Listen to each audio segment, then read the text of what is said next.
Matibay na ebidensya, yan ang hinihingi ng mga kongresistang bahagi ng National Unity Party o NUP sa House Committee on Justice patungkol sa impeachment complaint laban kay Vice President Sara Duterte.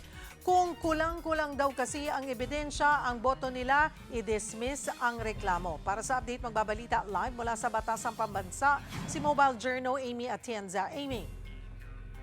Cheryl, muli ngang idiniin ang National Unity Party ng Kamara na kinakailangan ng matibay na ebidensya laban kay Vice President Sara Duterte para tuluyan nilang maipakita ang kanilang buong suporta rito.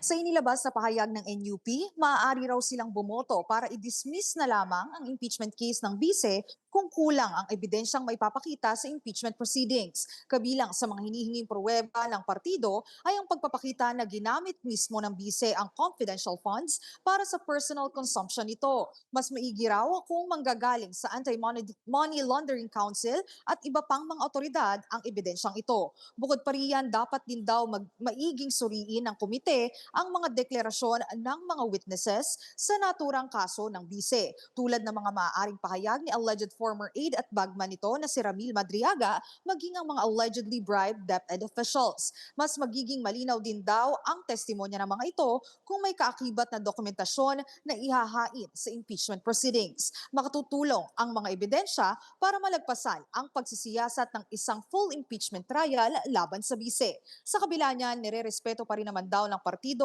ang proseso ng House Justice Committee sa impeachment proceedings ni VP Sara.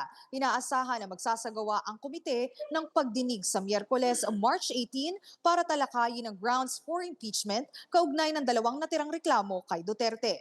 Cheryl, inaasahan nga rin na ngayong araw maipapasa ni Vice President Sara Duterte ang kanyang tugon sa House Justice Committee ukol sa dalawang natirang reklamo laban sa kanya. Ngayon kasi ang deadline para nga sa kanyang response ukol dito. Cheryl. Amy, kung hindi makumbinsi ang NUP, ilang miyembro ang pinag-uusapan natin dito? At saka solid ba silang boboto?